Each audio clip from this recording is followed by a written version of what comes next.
C'est le moment de jaser des jeux de société et Mathieu Auger débarque évidemment avec ses propositions de la semaine. Allô, allô.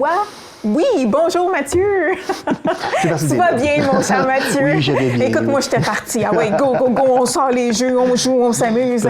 On a une thématique comme à chaque semaine. Exactement. Et cette fois-ci, c'est les jeux de cartes. Oui, je fais format jeu de cartes, puis en plus, oui, petit quelle format. belle idée. Oui, c'est des petites boîtes. T'es arrivé cette semaine, tout était dans une seule et unique main, alors qu'habituellement... Ah oui, souvent, j'arrive avec une grosse boîte, il faut sortir les jeux et tout et tout. Et voilà, donc tu as voyagé léger aujourd'hui. Oui, pour une fois, oui.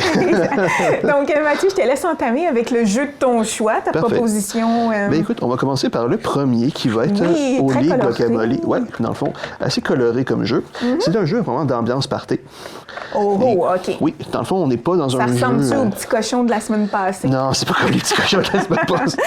Mais je vous dis, il y a quand même du guacamole. On est capable de faire une... Non, on ne fait pas une boisson avec le guacamole, je pense pas. Aujourd'hui, tout se fait, c'est tout. Écoute, c'est pas compliqué. On va se mettre X nombre de joueurs, je sais pas. On va être... ils disent quoi, là, sur la boîte? Tu vois, là, je vais regarder. Ils vont te dire que c'est un 2 à 8 joueurs. 2 à 8, OK. Honnêtement, on pourrait être plus nombreux que ça encore. C'est pas un vrai problème, parce que bon, tu peux jouer en comptabilisant les points, mais les gens aiment bien, en fait, simplement je veux dire, jouer par élimination, s'amuser. Je veux dire, c'est pas un jeu où est-ce qu'on va se casser trop. On va se casser un peu la tête, mais on est plus dans l'ambiance party. Là, dans le fond, nous avons des lettres en tout genre. C'est pas compliqué. C'est qu'en fait, on va tirer une carte, on va révéler une lettre, puis moi j'ai 12 secondes pour trouver un mot. Le premier joueur. Peu importe la catégorie. Au début, catégorie, il n'y en a pas. Parce que dans le fond, je ne vais pas dire concombre. Mais tu vois, la prochaine personne, elle-même, va disposer de 12 secondes pour répondre. Et là, la lettre D ici. La lettre D. Et là, ce qui est intéressant, c'est qu'il faut qu'elle trouve un mot qui est en commun avec le mot précédemment mis. Fait que si le premier mot était concombre, là, avec la lettre D, il faut trouver un mot qui ait rapport soit avec les légumes, concombres, la cuisine, quelque chose du genre. Dessert. Dessert, mais tu sais, ça tombe bien. C'est encore un aliment, ça se mange. Voilà. Puis le joueur d'après, il faut qu'il tire encore une lettre. Fait que là, c'est la lettre F. Puis là, il faut que ça fitte avec dessert. Fondu. Et voilà. Fait que je suis bonne, hein? Ah ouais, ça en est quatre. Je suis dedans, là. On va passer la chronique juste à faire ça. Exactement. Moi, je vais jouer. Laisse faire les autres jeux sans un autre lettre. Fait que bref, tout le principe va reposer là-dessus jusqu'à ce que quelqu'un n'est pas capable de trouver un mot. De sortir le mot. Mettons, donc, cette personne-là est éliminée à ce moment-là? Absolument, elle cumule les cartes, c'est des points négatifs et tout et tout. Mais tu peux jouer, le joueur est éliminé, puis c'est tout. Il y a plein de façons de le jouer, ce jeu-là. Puis juste, donc, tu n'es pas capable de répondre. Fait que, OK, bah, c'est fini. Et sinon, tu as d'autres choses. Parce que là, j'ai oublié de le présenter. Hein, ça doit pas être. Ça, c'était au début. En fait, c'est pour dire qu'on tourne dans tel sens. Simplement. Mais là, tu as d'autres. Oui, parce que c'est tout à fait possible, dans le fond, de tomber sur. Mais là, maintenant, on va jouer dans l'autre sens. On retourne de bord. Exactement. Des fois, ça va être. Mais là, c'est pas moi qui dois répondre, c'est le prochain joueur. Là, des fois, ici, ça va être. Mettons, je sais pas, je révèle une lettre. Mettons, je sais pas. Je révèle ça. Puis je dis, OK, ben c'est toi, Mel, qu'il faut qu'il réponde à ma place. Tu choisis la personne de ton choix. Par rapport à la lettre précédente. Parfait. Donc, tu choisis la meilleure. Puis là, vous avez. Oui, c'est vrai, mais là, tu as le gros challenge, c'est là. Dis-moi 2 mots avec par la même lettre. La lettre. Exactement. OK. Donc, c'est le principe. Voilà, ben c'est plaisant, c'est amusant. Oui, puis en plus, ce que je veux dire, c'est que c'est petit, ça se transporte super bien. Tellement, ça joue n'importe où. Oui, vraiment, là, c'est ça qui est avantageux des jeux que j'ai amenés aujourd'hui, c'est, vraiment? Écoute, ça, je veux dire, ça se tient presque dans une poche. En plus. Oui. Ben, ça rentre très bien dans mon sac à main, moi. Oui, ça, c'est un fait. Donc, tu vois, peut-être pas pour toi. Ouais, non, ça, j'en ai pas trop. Ça, je peux la foutre. Là, on va y aller avec un autre qui est juste ici. Ça va être The Game. The Game, c'est un jeu un peu particulier. Parce que si ici, c'est un jeu d'ambiance party, compétitif, ici, on est dans un jeu de collaboration. Fait que dans le fond, ou corporatif, c'est au choix. Oui, j'ai créé ce mot quand même. Il me revient. Il te revient de droit. Dans le fond, là, on va trier un petit peu, mais là... Il y a quand même plusieurs cartes. Là. C'est quoi le but du jeu Dans au départ? Dans le fond, ça va être un jeu où est-ce qu'on doit se débarrasser des cartes de notre main. Dans le fond, en collaborant ensemble. Fait que là, je vais tasser ça. Donc, on est tous des amis dans ce jeu. Exactement. Mais il y a tout de même un gagnant? Dans le fond, ce qui va se passer, c'est soit on gagne ensemble ou on perd ensemble face au jeu. OK. C'est comme ça le principe. La défaite est moins difficile quand on est en gang. Ou ça dépend de la chicane aussi. Écoute, dans le fond, c'est pas compliqué. On va avoir, je vais les présenter l'un après l'autre, on va avoir 4 piles de cartes. On a une pile qui va monter de 1 à 100. OK. On va avoir quand même, une pile qui va descendre de 100 à 1. OK. Puis dans le fond, on va avoir ces 4 piles-là au centre de la table.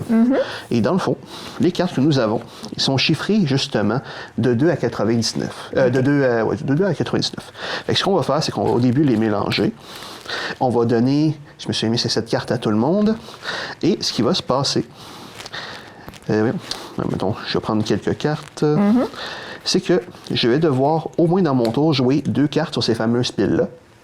Tu les mets dessus, oui, selon ce que tu as dans les mains. Exactement. Mais je vais arriver et dire, ben, écoutez, gang, j'ai un 80, fait, je vais le mettre sur 100. Fait, oui, on descend beaucoup d'un coup, mais c'est pas grave. Je veux dire, on reste quand même à peu près dans la dîne. Okay. Mais là, je peux dire, ouais, là, ici, les gars, j'ai pas trop le choix. Là, mettons, là, je vais exagérer un peu. Donc, le but du jeu, c'est de vider nos cartes et de les mettre sur la bonne pile. Oui, en tout cas, idéalement. Puis en fait, c'est parce que, tu sais, c'est que ça... Mais il doit y avoir des attrapes qui nous refont piger, etc. Et tout ça. Pas tant, en fait. Ce qui va être intéressant, c'est parce qu'en fait, si tu peux pas jouer, on perd la game. Oh. Parce qu'il va y avoir des cas de figure, si je sais pas, mettons, je suis rendu à un stade du jeu, OK, là, je sais pas, on a dépassé le 20 depuis longtemps, puis j'ai, je sais pas, un 2, un 3 dans mes mains, mais je suis comme, la game, je peux pas jouer là-dessus. Là, c'est la pile descendante. Mettons, c'est la pile descendante. On est rendu à 80 des 2 piles. Là, je suis comme, les gars, c'est parce que j'ai 90. Tu peux pas dire exactement ce que t'as, mais t'as 90 puis 92, ben, tu vas pas jouer non plus. Fait que là, tu regardes la game, tu dis, désolé, je peux pas jouer. Fait que là, à ce moment-là, on a perdu la partie. Tout le monde a perdu. Oui, tout le monde a perdu. Quand contre, même, ça peut se terminer rapidement. Oui, mais il y a une attrape. C'est là parce que là, je vais nous backer un peu. Admettons, je vais reprendre mon petit exemple ici. Si j'avais la pile de, mettons, descendante de 100 à 1. Bon, puis là, on descend les chiffres. Oui, puis là, j'ai mis mon 80 dessus. Si je mets 90, donc 10 en arrière, on remonte à 90. Mais tu peux la mettre sur la même pile, même si celle-là est descendante? Oui, parce qu'il faut que tu t'imagines que, en fait, soit tu descends en ordre décroissant, ou soit tu montes en ordre croissant. Ou si tu veux, on va y aller avec peut-être un peu plus simple, mettons, avec la pile de, je sais pas... Oui, parce que là, moi, ça marche plus. Là. Tu me dis en bas de 100, puis tu veux remonter à 90 quand t'es à 80, je te dis, ça marche pas. Bien, je vais prendre, mettons, encore la pile de 1, mettons. Je sais pas, on est rendu à 20. Oui. Ben, mettons, je sais pas, tu as 15 dans les mains. On est d'accord que tu peux pas jouer ton 15 sur le 20. Non.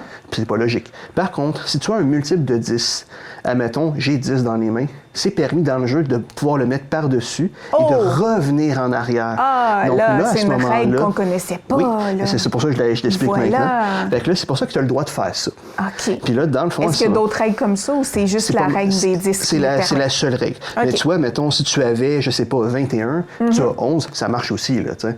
Fait que dans le fond, là, à ce moment-là, c'est, gang, si je peux revenir en arrière. Fait que là, cool. Mais là, quelqu'un, comme mettons, on prend l'exemple du 20, ben c'est parfait. Quelqu'un met son 10, ben là, moi, je peux mettre mon 15. Fait que là, on continue à jouer.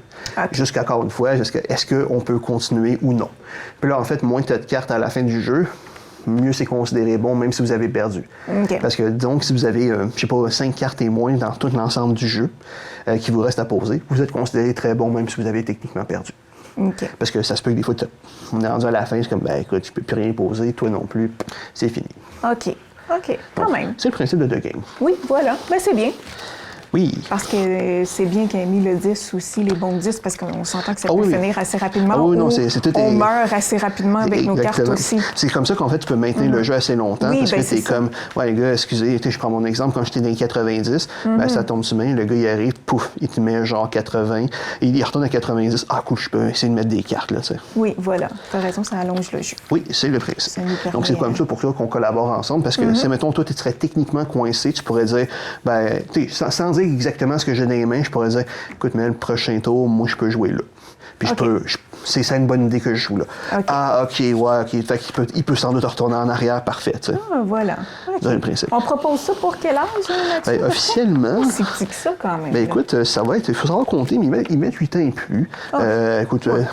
Écoute, c'est des chiffres de 1 à 100. Tu dois tenir en compte tes multiples de 10. Oui, c'est vrai, c'est vrai. Je pense que techniquement, à 8 ans, tu devrais être capable. Puis en plus, vu que c'est un jeu qui est en collaboration, oui, c'est un jeu raison, j'avais oublié. On s'entraide. Tu n'as pas d'affaire à mettre des bâtons dans les roues aux autres, parce que si tu fais ça, on va perdre. Ton équipe va mourir. Exactement. Puis si l'équipement, tu meurs aussi. Fait que, génial. Oui, là, c'est plaisant. Écoute, et un dernier... Oui, puis là, la surprise, parce qu'en fait, c'est un format jeu de poche, littéralement. C'est totalement un format jeu de poche. Ça peut pas être plus jeu de poche que ça. Écoute, on dirait, comme on se disait tous les deux avant le tournage... Un portefeuille, littéralement. Oui, exactement. En fait, ça ici, c'est des micro-games, que ça s'appelle. Puis là, dans le fond, lui, c'est en fait, c'est un solo, littéralement. C'est un jeu qui joue tout seul. Oh, OK. Et dans le fond, ça, c'est l'île des prédateurs. Oh, oui. Puis dans le fond, comment ça fonctionne, déjà, vous voyez à l'intérieur, là, c'est vraiment comme... des animaux. Oui, c'est des animaux. Fait qu'en fait, vous allez sortir les fameuses cartes de chaque côté. Bon, vous avez le petit livret de règles et vous avez vos fameuses cartes. Là, dans le fond, ce qui va se passer, je vais juste présenter les niveaux des règles parce que c'est plus simple. Vous allez les disposer comme ceci. Ça doit être un 4 par 4. Je sais pas si on va bien le voir. Oui, on voit bien ici sur le côté. Puis en fait, c'est pas compliqué. C'est que les animaux sont chiffrés de 1 à 15. Non, de 1 à 12, pardon. J'ai dit des bêtises, non. C'est de 1 à 13. Il y a un chiffre avec chacun des animaux. Oui, exactement. Puis le but du jeu, c'est quoi? Mais dans le fond, c'est qu'il faut que tu te ramasses que tu n'aies qu'un animal à la fin. Mais dans le fond, si on regarde bien, là, mettons, je prends l'exemple du rat. Le rat, en fait, il a une valeur de 5. De 5 points. Mais là, dans le fond, lui, c'est comme un prédateur. T'sais, il peut toujours manger que plus petit que lui, logiquement. Oui. Fait qu'il est capable de manger le 4, le 3 ou le 2. OK, ça, c'est les animaux qui peuvent dévorer. Parce que dans le fond, si vous imaginez que vous avez comme le quadrillé qu'on parlait, 4 par 4, puis là, dans le fond, ben, les animaux, ben, ils ont le droit de se déplacer officiellement que d'une case adjacente. Fait que là, je pourrais arriver et dire, OK, ben là, mon cas se déplace sur son côté ici parce qu'il mange le 3. Ben, ainsi de suite. Puis dans le fond, quand vous déplacez un animal qui il fait l'activité de manger, vous avez une petite règle en dessous. Et là, mettons, c'est ben, déplace un animal de 2 cases le prochain coup. Okay. Fait qu'au lieu de déplacer de 1, tu peux déplacer de 2. OK. OK. Ouais. Quand même. Puis, ça joue tout seul. Oui, c'est ça, c'est mode solo. Donc, en fait. C'est toujours toi qui. Oui, c'est toujours toi qui décides comment le déplacer parce que là, je sais pas si on va bien le voir, mais mettons, on dit, OK, je sais pas, on va dire que le 12 qui est juste ici va manger, en fait, le 11. Mais après ça, il faut que je déplace le 11 ou en tout cas, j'en déplace un autre parce qu'il faut toujours que j'en déplace un. Jusqu'à ce qu'à la fin, il ne te reste qu'une carte, en fait. Un animal qui n'a pas été mangé. Ah, ouais, c'est le plus gros. Ouais, c'est souvent le même qui gagne à la fin. Ce ne sera pas le rat, oui. Non, mais non. c'est très rare. Oui, non, c'est ça. En général, ça va être les gros animaux, mais c'est parce que c'est juste de comment tu vas être capable. Parce qu'il ne faut pas oublier qu'il bouge juste de 1.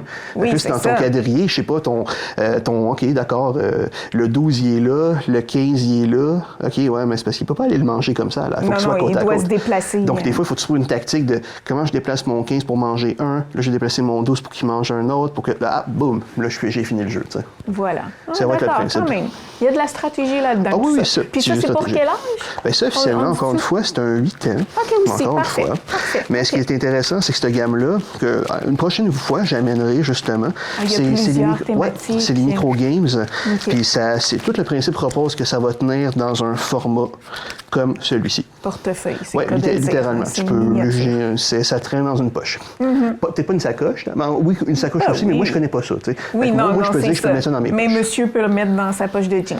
Et voilà. Ça entre. On a la preuve. Bien, merci. C'est des belles suggestions. Puis en plus, ce qui est le fun, c'est qu'on peut les trimballer partout facilement. Dans la voiture. Les enfants, tout ça, la route, quand elle est longue, ça aide et ça fait du bien aux parents qui ont à conduire à l'avant. Donc, merci pour les belles propositions, Mathieu. On se retrouve encore une fois la semaine prochaine. À la semaine prochaine.